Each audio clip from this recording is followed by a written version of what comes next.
You want me to do it? Okay. We're live. There's always a delay, but we are live. It's usually not on delayed on anyone else's computer but mine. But we're live with the Virtual Real Estate Investing Podcast. Frank, how you doing today, stud? Doing awesome, man. We got the day off tomorrow, long weekend. So I'm super pumped about that. And I'm glad we got Samir Patel of Trophy Point Investments, amongst a bunch of other stuff that he does. Really happy to have him on as well. Thanks, guys. Glad to be here. All right, so let's jump right into it, Samir. Tell me about Trophy Point and tell me about what you're currently doing in the lending space. So Trophy Point is a lending firm I started with my West Point classmates, and we initially got together to just make individual investments in various things. But then over time, it just became very clear that real estate's where we want to play, and we started. We also had a problem of like where to put our excess capital. And so that's how we started lending.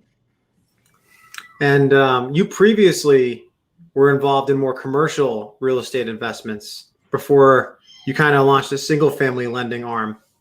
What? I'm still involved. Yeah, so like 10 years ago, my dad and a few other partners and myself, while I was in the military, actually, we started a lending firm on commercial properties, mostly hotels, in the 2008, 9, 10, 11, 12, that range. And that's when we really took off. And now that fund has about 100 million of assets under management. So it's been doing really well.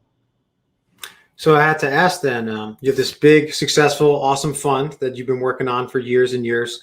What made you start lending in the rinky-dink single family space over the last 6 to 12 months? What caused that transition? I've actually been lending to West Point grads for a while. Usually like someone says, hey, talk to Samir, and I'll just make like a one-off loan to them. And lately though, like as I see like the Facebook group that John, I think had started way back when, at least 3 years ago, like that Facebook group has facilitated an enormous amount of discussion on acquiring properties. And so it's also created like this sort of like momentum or movement of West Point grads, at least, or military guys getting into real estate. And so then I thought, you know what, I might as well formalize it because I just get asked way too often now. And let's just form a real company around it and help as many grads as we can. Excellent. And do you consider yourself a hard money lender or a private money lender? And what's the difference? I'm not sure there is a difference. I consider myself the quick money lender. Okay. Because that's the real value I want to communicate to borrowers is that like, good deals don't last in this market. You need to come in with all cash offers and you say to sellers, we can close in 10 days. Like those are the things that you really need in a lender, regardless whether it's a bank, private money lender, or hard money lender. Like that's what really matters. So that's the term I use. Fair. I like it. Can you give us a quick like 30,000 foot view? Maybe if someone isn't familiar with this space, what is private money or hard money lending or quick lending compared to your traditional stuff? Yeah. So, I mean, you can borrow in one of two ways on real estate. You can go to a bank and the rates will be better at a bank, but they're going to take 30, sometimes 40 days to close the deal. And on top of that, they're going to have a lot more restrictions on paperwork if you're buying an investment property. The alternative is you can go to a private person or private entity that's not regulated by any government agency or anything like that. It's their capital. Like, I lend people my money basically. And I get to set the rules insofar as like how quickly we want to close, what paperwork I want to see, all that stuff. And so, that's where we're quicker because I don't need as much paperwork. I don't need to check every bank statement, for the last 2 years. I don't need to like see your tax returns. Things like that. Do you find it's an interesting point, right? You started smaller in terms of how many people are in Trophy Point and you're growing this portfolio. Do you find that as you have more and more clients that there's temptation to make the process a little bit longer and maybe have a little bit more due diligence, or is that not a concern right now? That's a huge risk because, our fear on our side as the lender is like, we don't mind funding multiple properties for one person or one group. But then what happens when they become over-leveraged or they have more properties that they can handle or their debt service, for whatever reason, becomes larger than their available total monthly income or cash flow? So this leads to a good question. So when you're analyzing a prospective borrower, what are like the top 2 or 3 risks that you are first looking out for? Like first 10 minutes in the conversation, what are your primary concerns with a brand new borrower? Their expertise. So, the first question usually is like, hey, walk me through your project. And usually you can tell by the terminology they use or the way they organize their thoughts if this is like their first deal or like their 10th deal. And I'm not saying like we don't lend to first-time borrowers. We tried not to, but we have if the deal is small enough. Nice. And then as you manage that risk, are you kind of open to investing in anyone, but you're going to charge more points and higher interest rate? Or do you have a clear cutoff that like, hey, I'm not going to do business with this type of person? I mean, I've flat out, if I knew this is kind of weird to say, but like if I know you or know of you and I know the reputation is not great for whatever reason, then we just don't even have the call or I'll just say, hey, I can't fund you. But it is a conversation. Like I really want to know like what their plan for the property is. And sometimes even first time investors will find a property that's well under market and has like a lot of equity in it. And, they need $50, $60, $70,000 to get started. I'm willing to take that bet, especially if it's a West Point grad. There's a lot of trust inside the community that I know that they'll get it done no matter what. Like it's a no excuse sort of mentality, which for me and us, we take that into consideration. Some guys, believe it or not, some guys have like 500 credit scores, like went through a divorce or something like that. And like, they got cleaned out and we'll still lend, because they're a grad and we know that they have the commitment to making things happen. But Samir, isn't the credit score the perfect way to analyze someone's creditworthiness or their borrowing ability? Or am I wrong? It matters a lot because like for a lender, for us especially, it's like, how are you going to exit the property? If your plan is to sell it, that's one thing. But if your plan is to refinance out of our loan into a conventional note, then I have to also ascertain your ability to get refinanced. You can clean up your score considerably in 3 to 6 months, if you do it right. But yeah, it does scare us sometimes when, those credit scores not on par. Yeah. Or even if you're a flipper, you don't really have a great contingency plan if you're unable to flip it at resale value, right? You can't refi. Really, really interesting. Talking about risk, the market's crazy right now. Everyone knows it. Inventory's low, prices are going up, inflation, people are hedging against it, all this stuff. Are you seeing people take more and more risk the longer you do this? Like, what's your perspective on that as a lender? Yeah, the bubble is there. In my opinion, I think the bubble is there. I do see people taking more risk. And in fact, like I don't even lend generally to people that have a listed property, meaning like if they're buying it from a realtor or off the MLS, probably means there's not really juice in the deal, which is where you guys are like awesome because you're finding off-market deals. And when you find traditionally off-market deals, there's some juice, there is some equity in there, which makes a lender feel more comfortable. But if you're trying to like find an investment grade property, from a realtor, chances are it's already been marked up to the point where like there's no juice left or margin of safety left. Nice. How do you guys think about comping properties? Because that's something that we see as, we try to find off-market properties, but maybe the most important part of our business is getting our after repair value correct because we have to make sure we get that margin of safety. And if our comp is off, we don't get it. So what do you guys do to make sure that you get that ARV correct? It's like, I wish I could tell you, like you have to just look at the neighborhood, look at so many variables to kind of arrive at that. There are traditional ways of appraising. So, and I have a master's in commercial real estate. And so, the traditional ways, find similar like properties and then adjust those similar properties to match what the target property is.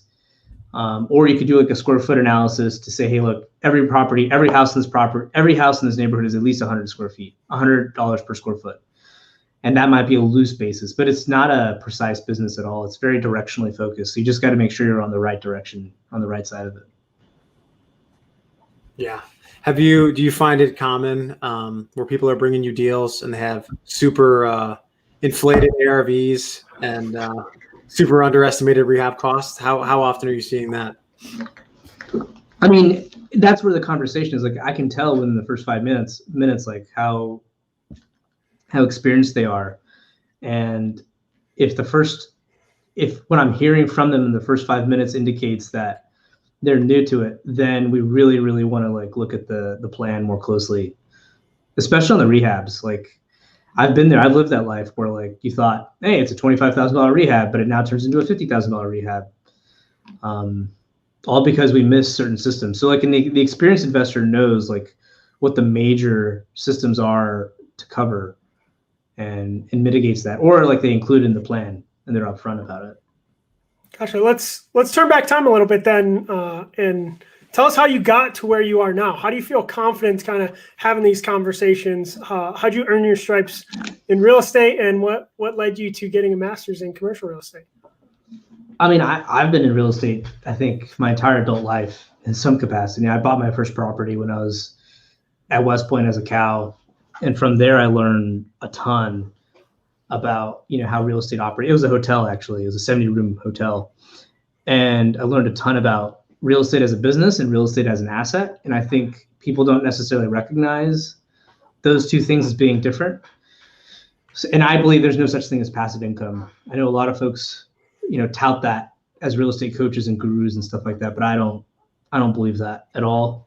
And then we started the lending fund in 2008 to take advantage of, basically no banks were lending on properties. And so through that experience, I've just got to see tons and tons and tons of deals. And I would say, like, if you're young and you want to get into real estate, start on the lending side, work as like, an appraiser, apprentice, or work as like, a loan officer, an assistant loan officer at a bank, because the key to being, when you're young, the key to like getting into real estate is just to see a lot of deals and develop your own pattern recognition abilities to ascertain how you want to look at properties. And you'll see like what properties you don't want to deal with or properties you do want to deal with, but you're learning on somebody else's dime, and you don't have to like learn the hard mistakes on your own dime. Because in real estate, you can't afford to lose money ever. So that's, I love that story. That's awesome. You talked about you can't afford to lose money. And I thought I had earlier when you were talking is, well, if I was a lender and my borrowers were bringing me all these juicy deals, don't I want to take those homes? Have you ever actually wanted someone to not pay?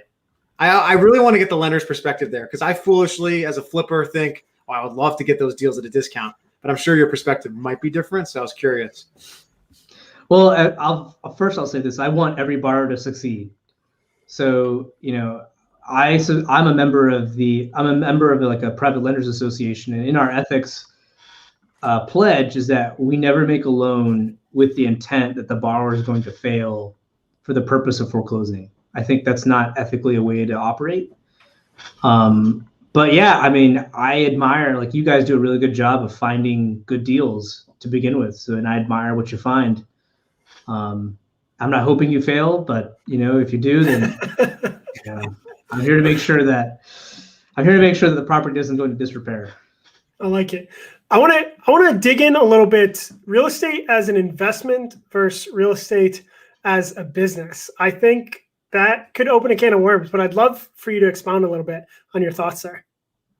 So it's an investment when you are putting money or you are backing somebody else who is doing the deal, who found the deal, who's going to execute the plan and is going to monitor the exit strategy.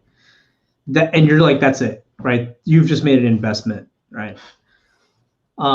It's a business when you yourself are the GP or the principal, and now you're managing the costs, you're managing, raising capital from investors, because that is that's a business activity. It's not an investment activity. Raising capital, paying investors is a business expense. It's not an investment expense. So like as a business, you have to ascertain, like, again, like all these costs and make sure you're managing them. Yeah. And you also have to be concerned about scale, right? And your time. Yeah, absolutely. And your time, right? Because in real estate, as a principal, like, you're working for free until after you sell the property. Mm-hmm. How does a lender scale? Like, if you were said, hey, 2021, we have X $1 million number in loans. Next year, I want to triple it, right? Like, what would that look like? Because I can only vision from the wholesaler or flipper's perspective what scale looks like, but I've never really thought about it from the lender's perspective. I can't speak to that in the sense that like I don't think that way. Like, oh, I want to grow my loan book to 10 million. I just want to make sure that like every loan we do is safe, sound, and reasonable. And if the demand is there, the demand is there. But I'm not gonna like strategy wise, I'm not gonna set us down this path of just making loans for the sake of making loans. Like it doesn't make sense, because in lending, like you definitely cannot afford a loss. Because we're not charging 20-30% interest, but if we lose, $100,000 on $1 million portfolio, that's like a 10% loss plus the time and effort to go foreclose on a property. That's going to add another $50,000. So like, it's an adage where like, you're going to have to make 100% to regain 50%. So if I was a private lender and I wanted to do some lending, what advice would you have for me to make sure I didn't lose money? What are some of your criteria, broad stroke wise? Well, the obvious answer is just make sure you're underwriting correctly. All right, you're not lending on an aggressive manner. You believe in the character and credit of the capability of the borrowers. It is all basic stuff, to be honest. It's nothing like, I can't say it's like anything too precise. I think you just have to be directionally cognizant of like what side of the trade you're on, because you're also trading your capital and your time for this deal. So as long as you're like, you have margin of safety and you know that the borrowers never want to like let you foreclose on their property, that's a great place to start. Gotcha. Question about borrowers. True or false? Borrowers are way too concerned about interest rate over all the other levers in a deal. They are.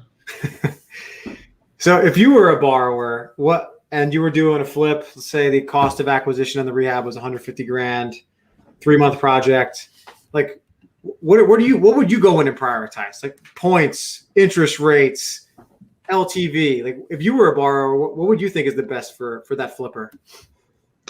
So it depends on So obviously, like there's the money aspect of the property itself, which you cannot ignore as a borrower. I mean, I've used hard money before in my early days when I was flipping houses, and I've probably flipped maybe 20 to 25 houses myself in the past. And for me, it's about like, how reasonable is this lender in terms of their speed? Now, if I need to take down deals and I need to do it really quickly, and I need to be able to like get a yes or no within 24 to 48 hours, that matters a lot. And I'm willing to pay for that speed because it allows me to secure the deal in the first place. Mm-hmm. So like, there's no point in even worrying about the interest rate just yet at this stage when, you're not even in the deal in the first place, right? Okay, so if like the lender is responsive and there's trust that he's going to show up at the closing table with the money that they are going to promise to lend, that's one thing. Now, what I tell borrowers is like, just consider the money you're going to make, right? Because like, you want my money in 7 days, 7 to 10 days. I'm being restrictive or not restrictive, depending. I'm being very flexible with documentation and your situation. And if you're gonna make $20,000-$30,000 on this deal, for whatever reason we all agree with or not, mostly we would agree with if you are gonna make money. But like, if you're gonna make 20-30K, then 1 to 2% points isn't gonna make the difference, in the money and how much you make. Honestly, like, I mean, $100,000 deal, you're talking 1 point difference, that's $1,000. But if that extra point, that 1 point, helps you get a deal quickly, helps you close, and then helps you make 30K within 3 to 6 months, then in my opinion, it shouldn't be a terrible factor in choosing a lender. So it's really true. I think like finding a lender that fits your process is super important, right? Like, yeah. Like if you have to close in 14 days or less or 21 days or less, which if you're in a wholesale deal, that's pretty common, if not most of the time. Like going to a brand new hard money lender that requires appraisals for every property, like really good chance that might not work out, So it's like, when people say, what rate should I pay? I'm like, the rate that allows you to best scale your business, like period. Yeah. And if that's an extra point, so be it. You can't make a bad deal good with terms, right? It is what it is. I mean, yeah, and I as a business, like I charge with the value I help create and the speed in which I help create it. So like we've probably helped make out of the entire bars we've done, and we've only been doing this for like as a formalized process.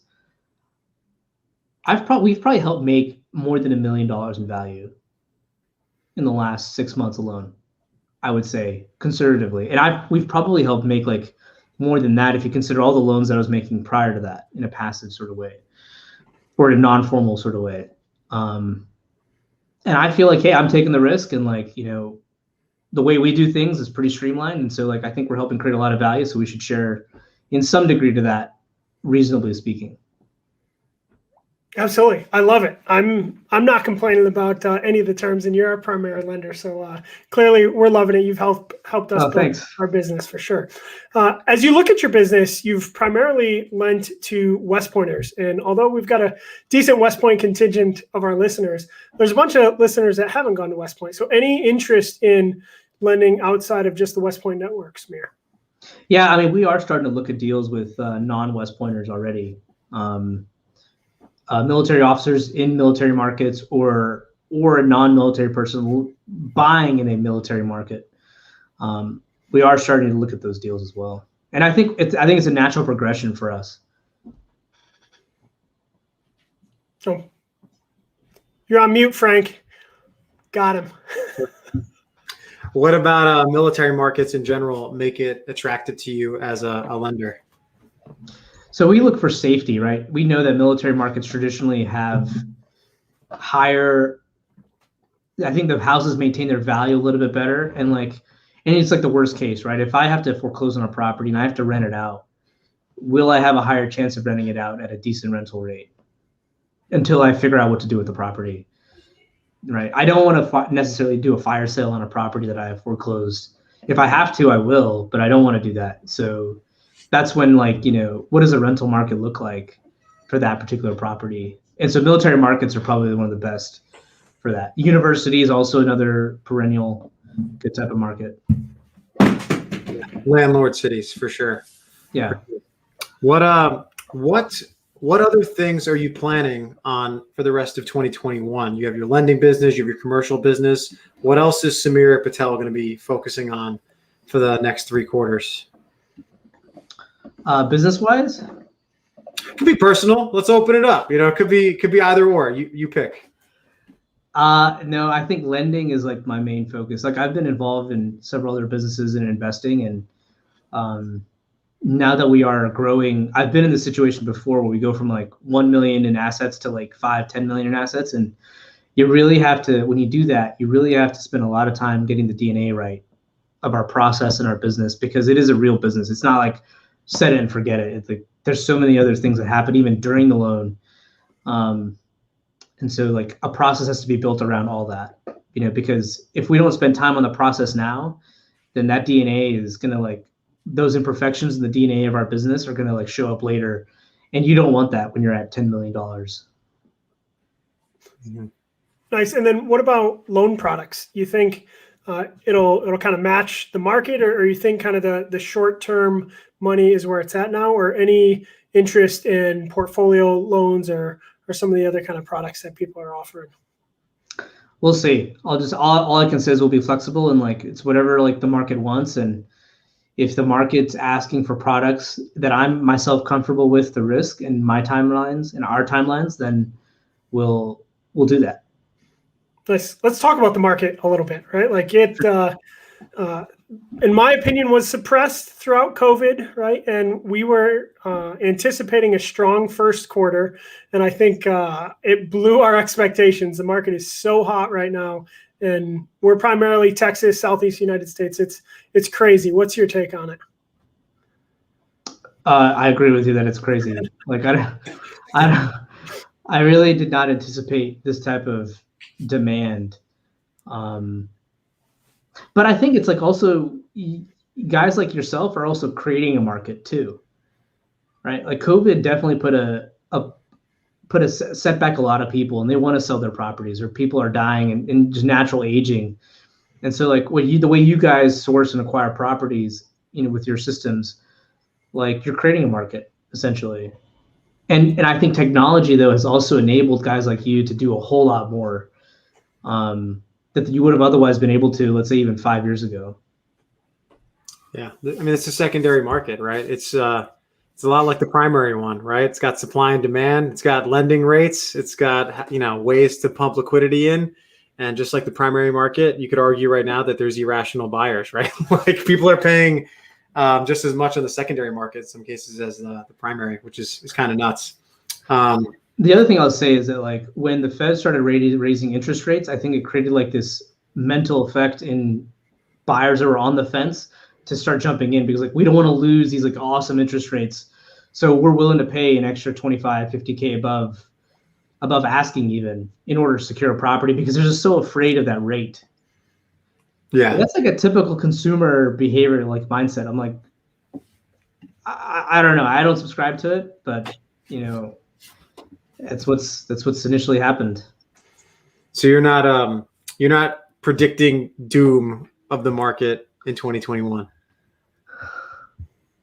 I think about this every single day, and I don't know what to say. All I can say is like as long as we're lending at a margin of safety, then if there's a 20% drop in medium home prices, then so be it. Mm-hmm. Exciting. So I'll give you the right to come back on and change your crystal ball prediction, right? But if you had to throw some ideas out there, what are your thoughts for the next 12, 20, 24 months? In terms of the market? Yeah. Like, because there's the market and there's the velocity of deals. And so like we live in the velocity of deal space, not necessarily the market. So if you're asking about like the velocity, I think the velocity is going to definitely decrease. But if there's a recession, then the velocity is going to go up even more because, like you guys are doing a great job of sourcing properties. Like there are going to be more people that want to sell and they're going to sell at a rate that's probably going to be, faster. And then they may accept less money, but that's okay because it's about the velocity, not necessarily the amount of money. And then there'll be people like me always there to help fund and scoop up those properties.